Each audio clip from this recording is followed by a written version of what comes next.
much about us, we are a coaches networking platform centered around the recruiting process. Our goal is to help high school and club coaches network with college coaches nationwide from every division level and vice versa. And for our high school and club coaches to be able to use our platform to introduce and advocate on behalf of their athletes, to help their athletes find opportunities to play at the next level. So today we'll be talking about recruiting, what's been going on during the pandemic, and how we can move forward, both PCA, us, these coaches that we're going to bring on here. We're going to chat that through, and we're looking forward to getting you guys a lot of great education for your parents to help your athletes, your athletes to help yourselves, for coaches to help their athletes as well, and for you guys to be a united front in helping you guys generate these opportunities to play college ball.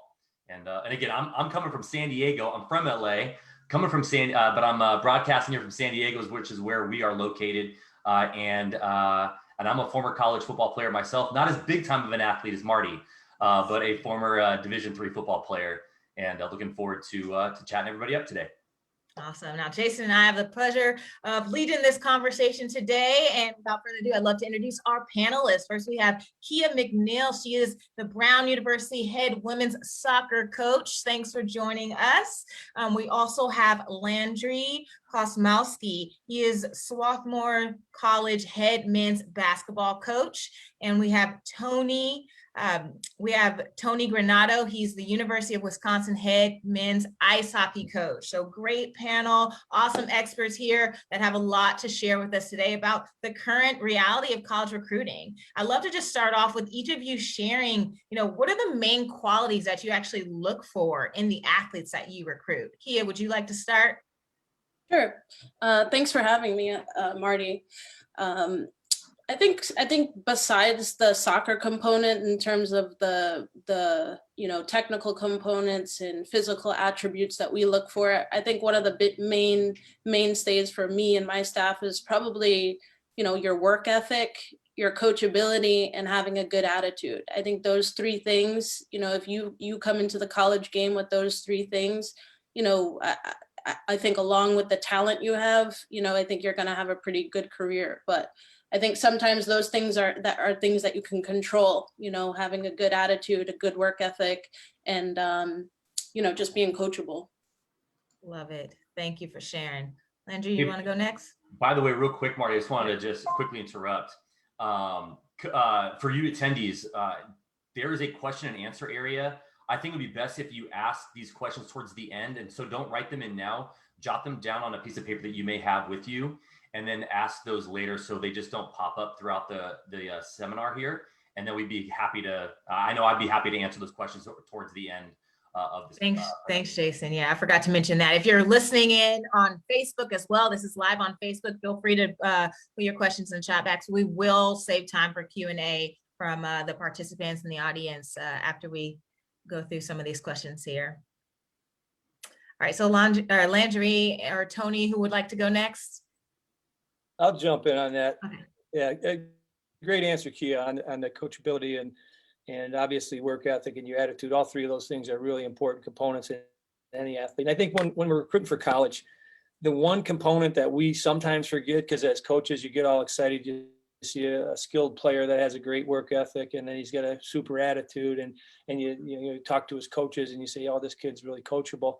You can't forget about the academic part of it. And it's not just that they're okay students. They got to be students that aspire to take advantage of the educational part of it. I've had players come in here. I've been coaching here at the University of Wisconsin for 5 years now. And the players that come in that understand the responsibilities and appreciate the opportunity to go to school, they're better on the ice. They're more committed on the ice. They're more organized and focused and structured in their life. And it works hand in hand. If you can manage your time away from the rink and what we ask of them as athletes, which is a lot, and they can handle the demands of school, that sets them up better for success, both in the classroom and on the ice. So I think that part of it sometimes as a coach, you kind of forget about, but they got to be motivated students that want to learn. And if they want to learn in the classroom, they're going to want to learn in your video sessions and your practice sessions. And as you go along and you find out that they do become coachable, they do have the right attitudes, and their work ethic will follow with it. Great advice. Thank you. And Landry, you want to go? Sure. And I just want to piggyback off what Tony and Kia said. I think everyone has their own qualities they look for. We kind of put it into 4 buckets, and the first one being talent, athleticism, skill. That's kind of the first bucket, but that's separate from the other 3. The other 3 just kind of, without going into a lot of detail, because I do think there's a long list. We look at for smart, tough, unselfish players. Those 3 things, kind of to Tony's point, smart guys to do well off the court, but also we like guys that know how to play the game and have good feel. And then the toughness piece, the work ethic, the competitiveness, and then unselfish is a really big key for us, because we want guys who will give up their own personal desires for the good of the team. So those 3 things all equal, and they need to check every box for us to consider them. Awesome. I would love to know if any of your expectations changed or shifted due to the pandemic when considering athletes for your programs. Do you add any other qualities, or did any of them shift a bit just due to the challenges that we faced over the past year? Yeah, Marty, I'm not so sure they shifted. I think there's a different way of finding more out about them that maybe we couldn't in the past. And, obviously, when you're an athlete, you face challenges all the time, whether you're battling through an injury, whether you're not playing well, different things come up which can affect your performance. This year, everything was thrown at every different athlete, no matter where you were, with the pandemic and everything else that was going on in the outside world, that were new challenges that young athletes had to face. Some kids couldn't play hockey this year. The season was shut down. Other kids, seasons were abbreviated. So some of them are kids that are coming in next year. We have players that have played 65 games this year, and other players that have played under 10. But I think you can learn a lot about them on how they faced those challenges, what they did to complement what they were as a player already, to try and improve even without being able to participate in games. So again, it goes back to that learning part and the attitude part and the work ethic part. Because lots of players at this point, during a year like this, can come up and say, hey, man, it was tough. I wasn't able to skate a lot. I wasn't able to work out it regularly. And then the real kids with great attitudes and morale, they come at you and say, oh, man, I was able to be in the gym extra hours. I was able to watch on video, a lot more video. I was able to watch more college hockey games. And I feel like I've improved in other ways that I wouldn't have had it been a regular season. So the adaptability of the players, and really their attitudes, again, of realizing, heck, it's tough for everybody right now. And if I find a way to have the right attitude, I can come out of this in a really good place. And I think that I've been really encouraged by the athletes that we've been talking to and have recruited and are bringing in, that they've had that positive attitude of not complaining about the year being tough and whatever, but also looking at it more in a positive way of saying, hey, I had to adjust, I did, and I feel really good about coming into your school next year. Coaches, I got a question here based on just, obviously we've been in this crazy pandemic year. So what are the biggest recruiting challenges you and other coaches within your staff are facing, and also like within your sport community facing due to the pandemic? And how has your recruiting strategies adjusted or adapted? You guys, obviously we know we couldn't get into the schools as much as often, couldn't get to tournaments as often as you would like in showcases.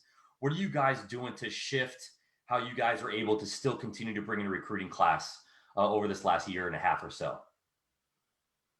I'll start off with Coach Kosmalski here. There's a lot of answers to that question. I think, for our sport, a lot of players were granted an extra year of eligibility. So that means a lot of rosters are going to be full, even maybe overloaded. So for us being at the Division III level, I think we're hopeful that we'll see some trickle down effect in terms of talent. Like we'll be able to get some guys who in other years might have been Division I level players. So I think that is going to be, that's kind of how we're adjusting. We'll see if it plays out that way, but I think there's a chance that happens for the next 2, maybe 3, 4 years. Okay. Wow. 2 to 3, you said 2 to 4 or 2 or 3 years? 2, 3, 4. I don't know. I think it's a guess, but I do think with rosters being full, I think it's going to take a while to even back out. And where do you think the athletes are going to go? So you're thinking you're going to be able to get more trickle down effect with Division I level athletes being able to come play at the Division III to get their opportunity. you think there's gonna be a lot of transfers from that? Or how do you envision that happening? You know, you think you're gonna get a Division I level athlete in for a year or two, they're gonna try to bounce back to a Division I? How do you think that's gonna play out, you know, in our sport culture for the next couple of years? Well, I think for men's basketball, I don't know that they'll have a chance to bounce back to D1. I think it's more like this is just the way it's going to be for a few years. And I don't know how much you know about our sport, but our transfer portal is loaded already. So the transfer thing is probably going to go crazy for a few years. That'd be my guess. Coach McNeill, how is it in the soccer world for you guys? I think it's been tough. I think it's been tough for everybody, both the student athletes and the coaches. You know, a big part of the culture that we've created at Brown stem from relationships, and, you know, really being able to not only see players live, but really get to know them, you know, obviously on the field, but off the field as well. And for them to, you know, come visit campus, meet some of our players, watch training, and really get like an inside look of what it really feels like to be a Brown women's soccer player athletically and academically. And I think a lot of that, you know, the student athletes and the coaches missed out on this year because of the pandemic and the restrictions with travel and allowances to come on campus and things like that. So, you know, I think every coach is handling the pandemic differently. Some people have continued on with their recruiting going at a rapid pace. For me, you know, we've taken the opposite approach and been very patient with it. Like we really want players to be able to come on campus and see the school. I want players to meet me, you know, to watch training sessions, meet my team, because I feel like that's like the best sell is the relationships you're going to make in college and things like that. So I want them to have a really well-rounded picture with that. You know, with that said, you know, there's a lot of recruits that I missed out on because of that. You know, maybe their process was rushed along, or, you know, they were given timelines from certain coaches and essentially forced to make a decision before they could even step on campus here or there. So, you know, I think in some ways it hurt us, but I think being patient in this process just really speaks to, you know, our values as a program. And, you know, we don't want to make a 4-year decision on a 1-year pandemic, you know, so I think that's the way we're kind of looking at it. But again, every coach has their own way of handling it. And I think for recruits out there, my advice would be like, you know, asking those coaches where you are, you know, with your 21 class, where are you with your 22 class, you know, ask them, you know, there's a lot of schools that are done recruiting. So you might not want to waste your time. There's a lot of schools that are open still. So just trying to figure out where they are with their recruiting process is probably important. Coach Granato? Yeah, Kia, I think that's a perfect answer when you said about relationships, because I think any coaching staff or any coach's ambitions is to have and this year was obviously much more difficult from the standpoint of not being able to go out and see your players face to face and see them after games or competitions or take them to lunch, whatever it would be on a normal recruiting year. So this year it was Zoom, it was FaceTime, it was lots and lots of extra hours of being able to be available at the time, not only when the student athlete or potential student athlete was available, but more importantly for us this year was the relationships we could build with the families and the parents. Lots of our student athletes that are coming in have advisors as well. And we made it open that anytime they wanted to reach out to us with questions or to find out anything about our university or anything about our team or anything about the future, we tried to be available to have Zoom calls. And that actually worked out really well. I think it got an extra opportunity that maybe in a normal year you wouldn't have to meet the families in a little bit of a different way. And I think that if I'm a parent and my son or daughter is looking at a potential school, I kind of want to know who I'm handing them off to. So those relationships that you have, not only with your student athlete, but the family of that student athlete is really important too. So I think we focused a lot more on those relationships this year. And I think it helped us in our recruiting. It was hard because, you know, normally for all of our potential student athletes, they're coming from either Canada or out east. We don't have a lot of in-state players that can come to Wisconsin and see what Wisconsin's all about. So we need them to come in on visits. So we put together lots of videos that we walked through our locker room. We had game day presentations for them that kind of hopefully made them have a good feel of what it's all about. And then we also had them be in touch with our players to find out what it's like to be a student athlete, what it's like to play for the coaching staff that's in place. And I think, maybe they were able to even get a deeper feeling of what it's like to potentially be an incoming freshman or be a Wisconsin Badger someday with all of the work that we put into it. So we tried that part, and it goes back to the first thing you said, Kia, and the relationship part of it. And I think it's gone well. But I also, I can't wait to get back out and be on the road and be in their hometowns and let them know that, hey, I came all the way out here to see you because I want to coach you someday. And I think that hopefully June 1st, we can start opening up some travel and get out to see our.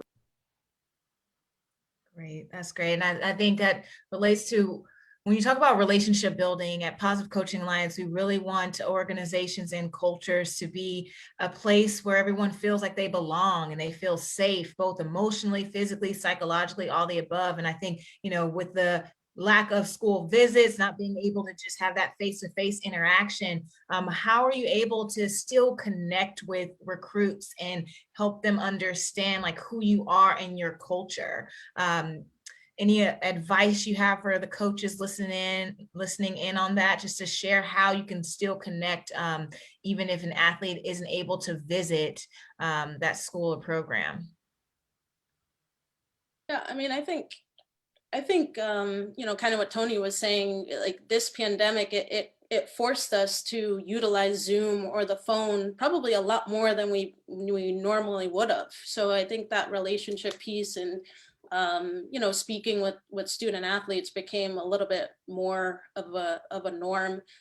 We also, we would start doing Zooms with some of our student athletes. Like if they were available and a recruit wanted to speak with one of our student athletes, we arrange that as well. Because again, I think the biggest thing with recruiting is trying to get an understanding of what the student athlete experience is at that respective school, and who's a better person to talk about that with than a current student athlete. So we arranged some of those type of talks, whether it was somebody in a specific major that they were also interested in, like pre-med or engineering. Obviously they talk about the soccer component too, balancing athletics and academics, but I think in a lot of ways we were handcuffed in terms of what we were able to do, but it really forced coaches to think outside of the box in terms of how we can still, show these student or prospective student athletes what Brown is all about. So we did the same thing that Tony was talking about in terms of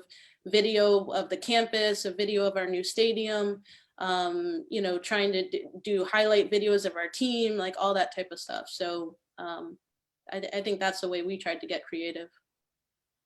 Great. Any other coaches want to add to that? That's a great response.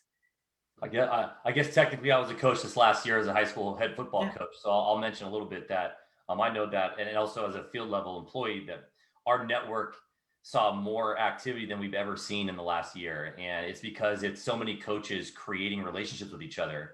That networking opportunity within our platform was generating the opportunity for coaches, college and high school, college and club coaches to connect with each other so they could help these athletes find these opportunities and facilitate the relationships with the athletes and the college coaches, because they didn't have that opportunity to come. They didn't have the opportunity. I had, coaches from all over the country contacted me asking to learn more about our athletes at our program and so on. So that relationship thing is, arguably the most important thing in all of life. We're building relationships with each other, whether it's significant other, coworkers, coaches to an athlete and so on. So great to hear that, and glad to hear that you guys were utilizing relationships within your own network to bring great athletes into your programs. And we touched on this a little bit earlier, but we've heard so many stories about the impact of the pandemic causing or creating this logjam in recruiting, overpopulated rosters, and some schools are choosing to do their best to keep seniors that have another year of eligibility, but some are encouraging them to graduate so they can create space for incoming freshmen. What are your thoughts on navigating these difficult decisions and situations? Yeah, Oh, sorry. Go ahead, No, Tony. Kia, go ahead. I like following you because you always get me set up me real nice with some real nice foundation. All right, I'll set you up. What was the question again? Sorry, I just We're talking about how, rosters have been overpopulated. Should we yeah. have seniors? Yeah. I think that one thing that I'll say is that parents, prospective student athletes, they have to understand that this pandemic put coaches in a really compromising position because,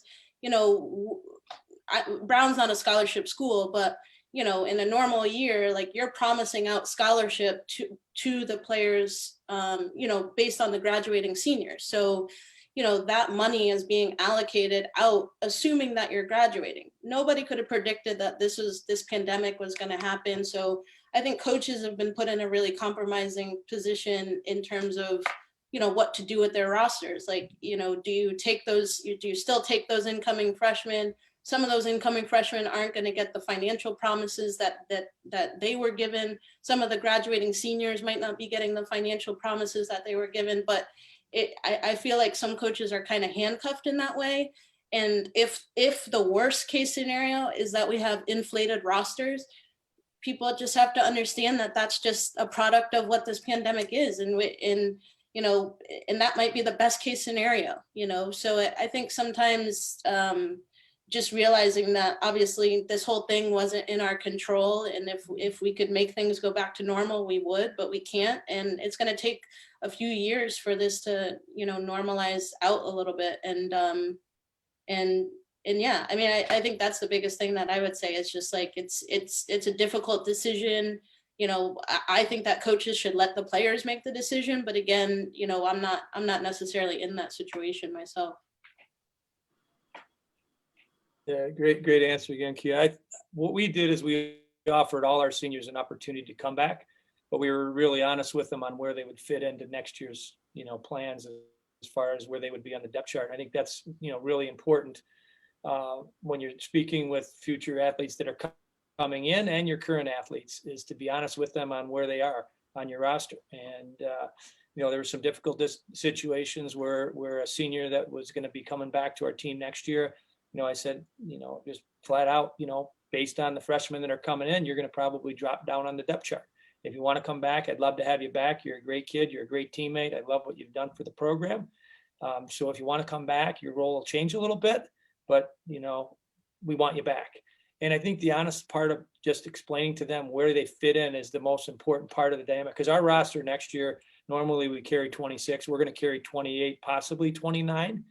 And that gets crowded. That gets crowded for practice. It gets crowded in the locker room. It means more players aren't dressing for games. So there's, other, concerns of, on game days when certain players aren't playing, how are they going to stay ready and what are they going to be doing to still, feel part of the team. So there are definitely new challenges that are going to come in the next few years. But I think that always the best way to go is just be straight up with them. Mm-hmm. The recruits coming in have that concern too. Man, you just kept 3 seniors on your team. How does that affect me? Well, we're bringing you in because we promised you to, that you're coming in. You're coming in. It looks a little bit different than maybe if the seniors were gone as far as where you're going to start the season. But it's about you earning the right to, for ice time and opportunity to play. And I think if you can be as honest as you can, obviously things change fast. An injury could come up. Other things can happen where they the roster spot will change fast, but I think that is always the best way to go. And fortunately for us, we were excited to get our seniors back. We had a really strong year, and it was a strong year because we had a locker room and a culture where guys played for one another. They appreciated the opportunity to play this year because lots of leagues and teams and other buddies they had weren't playing, and we made this all about, this year was a bonus year for all of us. Hey, we have the opportunity. Our athletic department is funding our sport to allow us to play our sport this year when they easily could have walked away from it and said, hey, you guys wait till next year. And that's the way we approached the whole year. So our core values that our seniors and our group has right now is really, really solid. So I think that'll help these younger guys when they come in as well, of joining a really healthy culture of guys that have the passion, appreciation, the love of the sport, and love of being part of our program. And so I'm happy we got an inflated roster. I'm grateful that the university has allowed us to do this, and looking forward to, some challenges that will come along with it. Thanks for sharing. I mean, having these conversations about roster spots are not easy to have. These are difficult conversations, but focusing on transparency and being honest throughout these processes is important, especially when you have that culture of, accountability and appreciation. So thanks for sharing. Go ahead, Jason. I actually wanted to hear Landry's input on this, because I feel like at the major Division I level where Coach Granato's at, there might be some guys that are interested in playing at another higher level from where they're at. But a lot of the guys at the D3 level, it's, I feel like there could be like this conundrum of, I really want to play my one last year that I'm being allowed to play with my eligibility. But I'm also a Division III athlete. I had a great college experience. I'm a darn good basketball player. But do I want to hang around for one more year? Or do I want to jump into my career? I'm curious what the feeling is like at the Division III level, Coach. Thanks, Jason. Similar to what Kia said, we just let it be a personal choice for each player, because there isn't the scholarship piece. And guys made the decisions based on different factors. We did have a senior who decided to graduate because he wanted to start working. He was ready. We had other people who didn't want to miss a year on our team because we got a pretty tight team, good culture. They want to be a part of it. Other guys made the decision based on not being on campus in such a restricted environment. They didn't feel like that was really college. So everyone decided based on different factors, and we ended up we have a big team right now. We had 12 of our 18 players take a leave because we didn't have a season. So we'll have 12 of them back, and again have a big team next year. And then the other 6 took school, most of them remotely. So, but everyone made the decision for different reasons, which we supported. Got it. Awesome. Thanks for that input, Coach. Well, next thing I'm going to ask is, because so many games were canceled for all of your sports nationwide, and game film became an issue. So creating highlight film, stuff like that became an issue as well. What can athletes do to help themselves in putting together film college coaches like yourselves would want to see to help you guys evaluate an athlete that you may be interested in recruiting? I'll start with Coach McNeill again, because she could touch pass over to Coach Granato afterwards. All right. Yeah, for me personally, I like when people email highlight videos and game film. I think a lot of people ask, which one do you want? And I think sometimes you have to remember that our email inboxes are getting flooded these days just because of the nature of the pandemic. So it's nice to have the option. I can watch the highlight film, and then, if I see some things that I really like in there, then I can go back to the game film and kind of watch everything. I think the hard thing with just sending game film is that, again, I might get 300 emails a day. So I don't have time to watch 300 90-minute games, but, I can click through and watch some highlight films, or, delegate to my assistants and make sure, we're all trying to cover ground that way. But I think, sending some highlight film, sending, some full game film, and even in the text of your email, just highlighting different things, like saying, hey, I scored 3 goals at this event this weekend. Here's a highlight film of those goals, just so that we can take a look at that type of stuff. So I think highlighting things both from an academic and athletic standpoint is important. And then, for me personally, I like seeing full game film and highlights if that's a possibility. I know some people obviously didn't have that during the pandemic, but it was also really cool to see how people, made use of what they did have. And to Tony's point earlier, I thought that was like an encouraging piece when I would see, somebody from California, they don't have access to fields or whatever the case might be, but they're doing something in their backyard. They're doing, little skills exercises, or they're going for a run, on the street, or whatever the case might be. I like people to be problem solvers and not, just sit down and be like, all right, there's nothing I can do. Like, there's always something you can do. So I thought that was cool to see throughout the pandemic as well. I'm having visuals of some athletes running down the street, talking to their camera like David Goggins does. motivated. No, it was, I mean, I saw people like lifting, like filling up, gallon milk jugs and doing, because gyms were shut down. It was really cool to see how creative people were being, throughout the pandemic. Yeah, love to hear more from you other coaches about ways that you guys found valuable of athletes being creative and putting together film to get themselves in front of you guys and get you guys to evaluate them. Sure, Jace, just to, to follow up on Kia about when you send videos in, for the most part, most of our recruits that we're in contact with, we see their games, we get them all sent to us anyways. We watch most of their shifts as we're recruiting them anyways. What I like to see is something, if I don't know the player, some sort of introduction where someone's interviewing me, or they're just putting their camera or their phone up by themselves and they're saying, hey, I'm Joe Blow from this school. This is why I want to come to your school. These are the assets that I think I can bring to your program. These are the things that I'm working on in my game, and give some sort of introduction like that. Then you kind of get to know the kid before you're seeing them dressed up in equipment, and you kind of want to know a little bit about the potential student athlete before you see him athletically. So I think that's been helpful on the kids that have been creative and sending videos like that.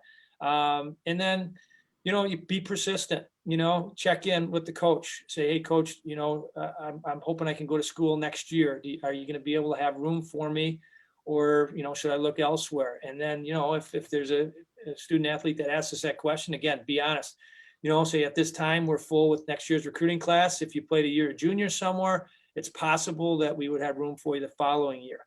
And I think just, being able to have the confidence and being straightforward with the schools you're looking at as to where you fit into their plans is important as well. But yeah, we get lots of videos and we try to watch as many as we can. And again, if you can do something, to introduce yourself prior to us watching you, it might help a lot. I would just add, lastly, I think Kia hit the nail on the head. Not just highlights, not just game film. I think we need both. And I think the only time you want to send game film to a soccer coach, Kia, correct me if I'm wrong, if you get like a hat trick in the first 90 seconds, maybe that'll catch your attention. That would be, otherwise we need to get our attention grabbed, in a highlight film also. And just two quick, relatively recent anecdotes. One of the players we're recruiting sent me a highlight film, and he's a really, really good shooter. And he didn't show himself shooting till the end of the highlight film, which I did watch all the way through because I was like, where's his shooting? So I think always put your greatest strength first, again, to catch attention. And then also something I despised pre-pandemic was when we would get game film and the player would say, here's where you can watch me dunk at 10:47, 11:30, I get a steal. I thought that was so annoying, but now when we do have so much film to watch, someone said that the other day, and that was very helpful to go through and kind of see the highlights and then watch a little of the game if you wanted to. So I think, again, to Kia's point, helping us do this in as quick a manner as possible is going to get you on our radars.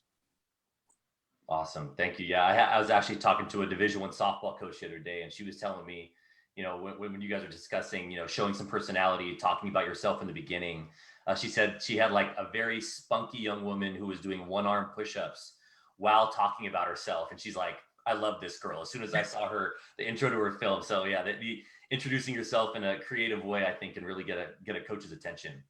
My next question is, first I want to touch on like FieldLevel. We're so about the high school and the club coach being a advocate and introducing athletes to these college programs. And as 3 college coaches yourselves, what is the thing that you wish more high school, club, 2-year school coaches as well, because they're also helping introduce their athletes to 4-year level schools. What could these high school club, 2-year level school coaches, what would you like them to know about the recruiting process? And what would you like to let them know about their role in the recruiting process?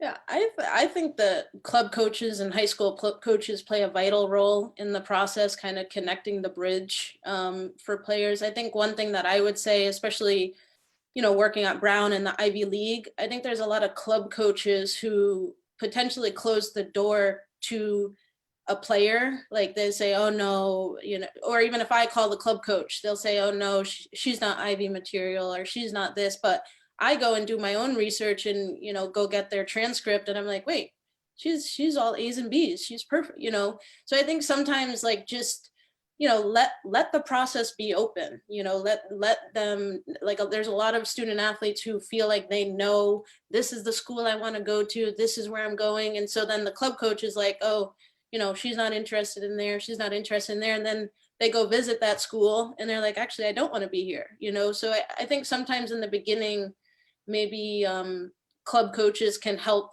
open the doors, but then at the same time, it's a tricky balance, because I also think that club coaches need to be the ones who are honest and open with their players, that you know, if a player is looking to go to UNC, and UNC historically in the past has only recruited national team players, and you just started playing travel soccer, you know, that's probably not a realistic jump for you, you know. So I think just finding that balance of, you know, being realistic with where that student athlete can land, but then also not trying to close doors for students is really important too. Yep, Jace, one more thing I think could be important for the coaches to understand is they can establish some sort of relationship with us as well, especially if they have a potential student athlete in their program or that they're coaching. And, you know, lots of our recruiting is done directly through the coaches. Like, we want to know everything about the kids. Are they coachable? Do they, you know, are they first in line for a drill? Do they show up on time for practice? How do they handle, you know, criticism, or how do they handle when you try to help them and teach them something new? Like, so there's lots of communication already between the coach and you know, potential, you know, collegiate player. But I think they can still reach out farther and share the messages that the coaches send back, saying, hey, coach at the University of Wisconsin said he's really looking, you know, not so much what you're doing with the puck, but what are you doing without the puck? How hard are you playing without the puck? And I think that can you know, help him, you know, help the young athlete out and developing their game, and also again, establish that relationship with the coaches where they can come back to us saying, hey, all those things you wanted us and thought that he had to work on his game, man, oh man, is he putting the time and effort into it? And then that's, you know, a good thing to hear from you know, for us that hey, this potential student athlete is developing the way that we hoped he would, and it certainly helps us, and hopefully it helps the coach as well. It's great advice on advocating for your athletes and helping them in this process. But what about the parents? You know, what role do they play in this process? What advice do you have for parents on how they can best support and help their kids in this new recruiting landscape? I think just telling the parents, I mean, especially in the women's soccer world, I think some people can get caught up, you know, thinking about, oh, this teammate committed here and this teammate committed there. And so then you start thinking like, I'm not committed yet, what's wrong with me? And I think sometimes as, you know, a young prospect, you can kind of get in your own head that, you know, oh, things aren't developing as quickly for me as they did for her. And you have to remember that everybody's process is different, you know, and I think you play on club teams and that's great. But at the end of the day, probably everybody in your club team is going somewhere different, you know, so that's the way you have to treat your process. And so if parents can just remind their kids, like, everybody's process is different, you know, control the controllables, you know, everything's going to work out, and even maybe help them navigate, like, okay, these are the schools that I'm really interested in. Let's send an email. Let's, you know, send a highlight video, like things like that. Like, just trying to help them navigate the process without putting pressure on them, I think is really important. Great advice. I would just speak specifically to our sport or our gender. I think it's really tricky for parents with 16 and 17-year-old boys, because I think they a lot of the times think they know what they're doing, but they've never navigated this process before. And they don't want to ask for help, and they also kind of just get indecisive and wait. That's what we see a lot in basketball. So I think parents, you know, the lesson we all learn, and we have 3 kids ourselves. I mean, you got to I guess, prod them a little bit without pushing them too much, because they do need to get ahead of the game, especially now with the pandemic when roster spots are limited. I guess so if they can do that in a way that does it without pressuring them, is probably the best way. So good luck with that, by the way. That sounds almost impossible, what I just described, but I think they can do it. Yeah. Anything to add, Coach Granato? I think that's all good. I think just from a parent's perspective, learn as much as you can about the different schools that your son or daughter are interested in, and find the positive and negatives, and be encouraging. I mean, they need support. They don't need to be told, hey, you got to work harder and do this, that, and the other thing to make it there. They just said, point it out in a positive way. Say, there's a player that, is playing there right now that, maybe you can learn from and watch and figure out, to maybe be him someday, or things like that. I just think the positive part, and again, PCA, positive, be positive with the kids. They're going through, a really hard decision for a 16, 17, 18-year-old kid to try to figure out what school do I want to be at? Who do I want my coach to be? What do I want to study in school? How am I going to get passing grades to get into that school? They got a lot on their plate. And I just go back, and I was lucky I was able to be a collegiate athlete as well. And I remember how my parents, helped me and guided me through it. And I always felt like they were there to listen and enforce positive reinforcement about, hey, stay with it, and be there for me. And I think that's the most important thing. I think in our sport, it's a scholarship sport, and our sport's an expensive sport. So the parents have committed lots of money and sent them to lots of camps.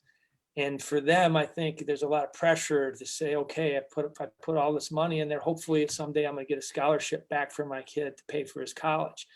And it's not fair for those kids to feel that pressure of feeling they have to get a scholarship, or, to justify all the money that the parents put in. So it's just a careful, fine line to walk in. You want to encourage them, but I think staying positive and understanding. It's competitive.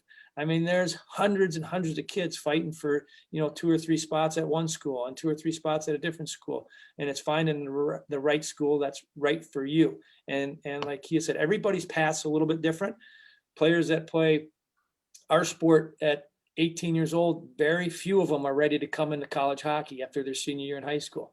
Most of them go play at least 1 or 2 or potentially 3 years of junior hockey or postgraduate years somewhere else at prep school before they're ready for college. So it's a lot of pressure on the kids, and I think just remaining positive with them will be the best way to do it. Great advice. Marti, I'm sorry, can I add one more thing? And this Yes, is less absolutely. about the recruiting process, but since this is PCA, I think it's an important message.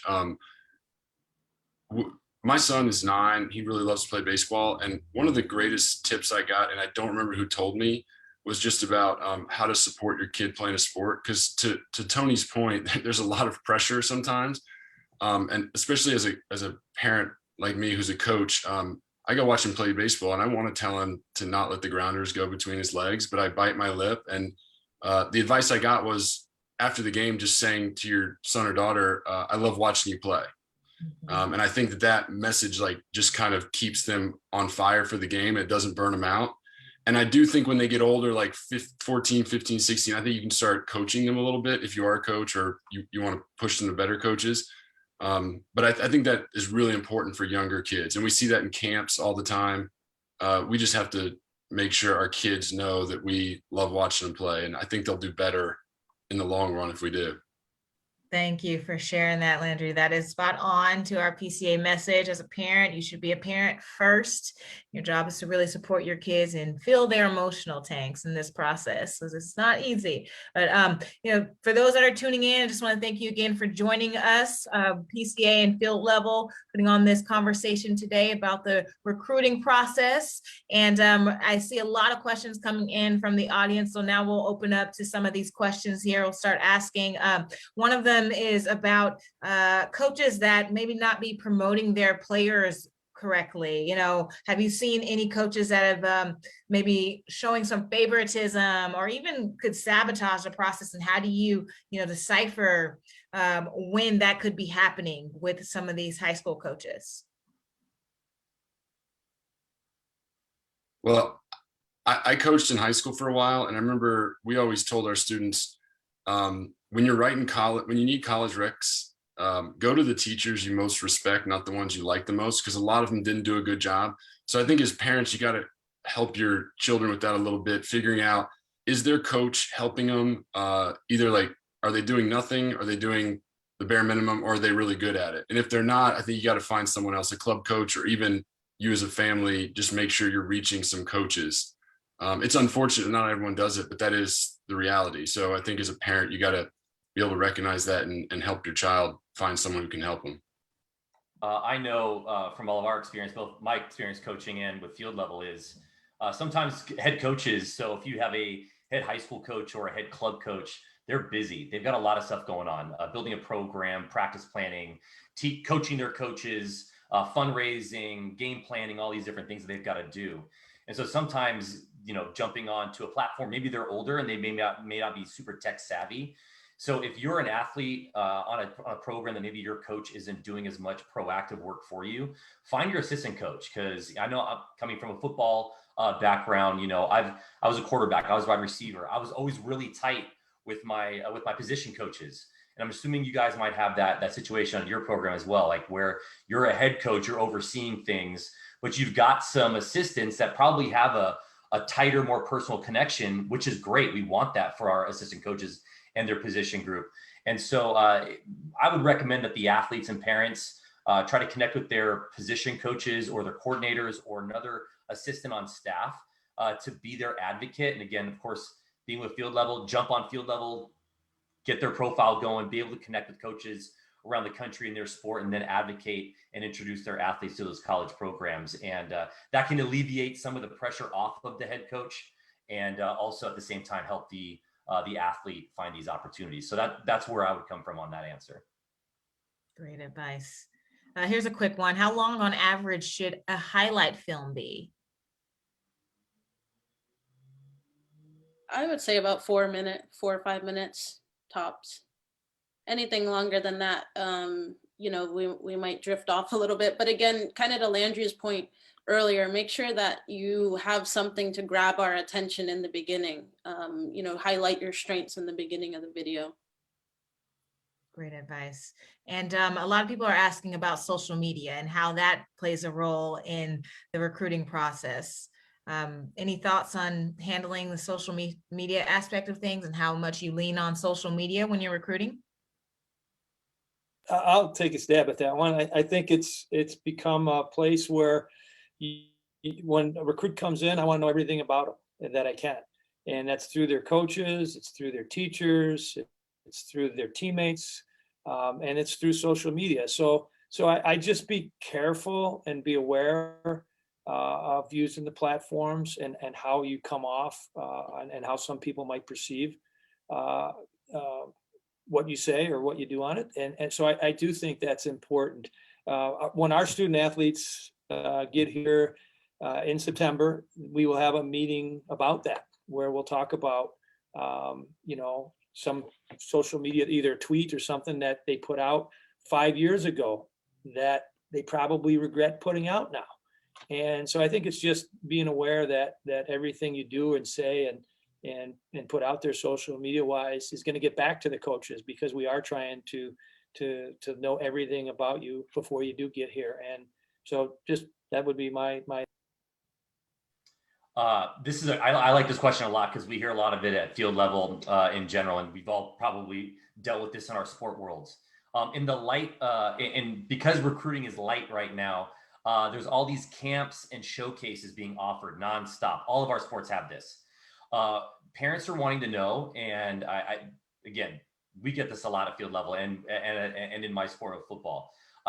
What's a good way to decipher what is a place that they should spend their money on and go to this camp or showcase versus what might just be a money grab and not worth their time or their money? What do you guys think as coaches? I think you need to know, kind of do some research with the coach. Has the coach or the coaching staff really been reaching out to you directly, and just trying to get a sense of like how invested they are in you as a student athlete. I also think it's important to know, like, is that a position that they're still recruiting? If you're a goalkeeper and, we've already signed 2 goalkeepers for your class, we're probably not bringing in a third. So it's probably better that you save your money and go to another camp. So I think just having honest conversations with coaches. And I know even in my email inbox, a lot of people are asking, like, where are you with your 22 class? And I can candidly answer them where we are, for that class. There's some 2021s that are asking where we're at, and I can tell them, hey, we're done recruiting for that class. And so I think just trying to get a sense of where those programs are, positionally, do they need that position? Are they still recruiting for that class? And trying to get some real answers with that can help you navigate what camps you should potentially spend money on and which ones probably aren't worth your time. Great advice. Here's another question here. We recognize you only have so much money you can give out for athletic scholarships. And let's say there's a prospect that you really want, but you've maxed out on all your scholarships. What other avenues do you seek for getting those kids an opportunity financially, or supporting financially without the athletic scholarships? What other avenues do you recommend for financial aid at your schools? At our school, we have academic scholarships available. There's a couple of our athletes that have been able to get some financial aid through their academics. Financial need basis as well is available to the student athletes, and it's about filling paperwork out prior to getting here. So we have all of our athletes that are here at Wisconsin are on some sort of scholarship. We have 18 fulls, and we have, like I said, we're gonna have 28 players. So we split them up as best we can. But if they're on a small percentage and you have great grades, you should be applying for academic and in any way you can. So we do have a couple players that have taken advantage of that. I think you can also look into, speak with your guidance counselor at your local high school and just, see what scholarships are offered within that school, within that county, within the state. There's a lot of scholarships out there for women that are going into underrepresented majors. If you're going into engineering or bio tech or things like that, there's a lot of scholarships for minority women out there that are going to college. So I think trying to do a little bit of research locally too, to just see, what scholarships are available in the area that you would qualify for is really important too. Thanks for saying that, Coach McNeill. I mean, I'm a product of my first 2 years being on academic scholarship and my last 2 years being on athletic scholarship. So it's still possible if rosters are full or athletic scholarships are full. There's another question here really quick. Can players still play at the college level if they don't play for their high school teams, but focus on club playing? For soccer, yes. I mean, it's very common nowadays that a lot of people don't play high school anymore. Go ahead. Not as common in basketball. Okay. Yeah, in hockey, most of the kids that are going to college are playing at some elite level. Some are high school, some are juniors, some are select teams. But most of the players that come into the Division I college, like I said, generally speaking, they most play a junior level after high school as well. We've got a question here. What is too much and what is too little when it comes to a high school coach contacting you guys about an athlete?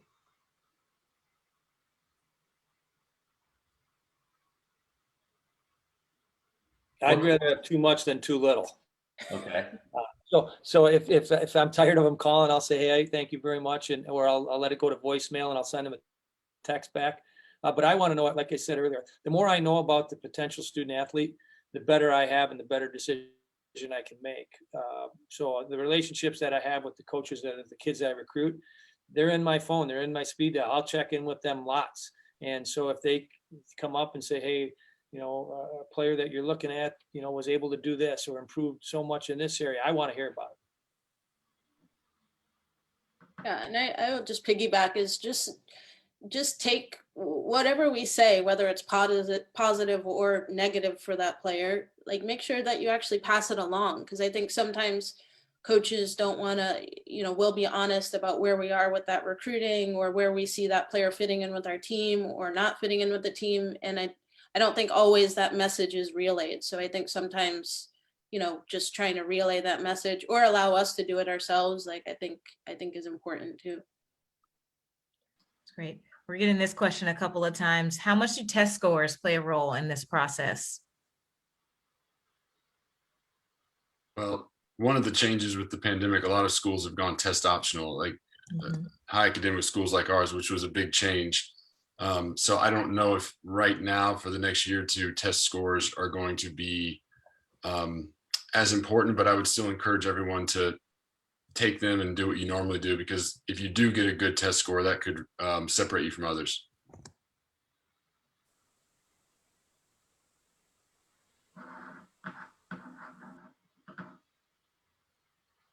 Yeah, we've been hearing that a lot. I think some of the California universities are starting to go away from that as well. So yeah, but we do encourage athletes to still move forward with that and make themselves available and have opportunities nationwide, because not every school is going to go that route.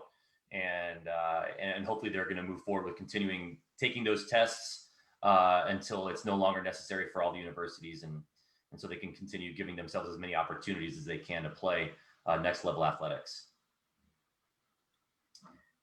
We're getting a lot of questions about the highlight reels as well. Adding music on highlight reels, should it be a actual film file or linked to a channel like Huddle or YouTube instead? What are some of those best practices? Music is not necessary for me personally. I turn it down anyway, because not that I don't like the music, because I do, but I think that could actually bias my opinion. If it's if it's got a good knot going and something I like, I don't want to be biased. So I turn it down. And as far as the film, I don't know enough about the technology, but I would say whatever we can click on it opens right away, that would be the best. Right. Yeah, we try to warn athletes and parents when asking us about film creation is make it appropriate, make it clean if they need to put it on there. You never know. Everything's on our phones now. Our app on FieldLevel, coaches are watching highlight films while waiting in line at a supermarket. And if that volume's on and the wrong word comes out of that phone, it's like, oh shoot, let me turn this thing off. And so we encourage athletes to still try to showcase who they are. Maybe part of that is their music taste, but to make sure it's appropriate. Okay, we're coming up on time here. I guess just one more question.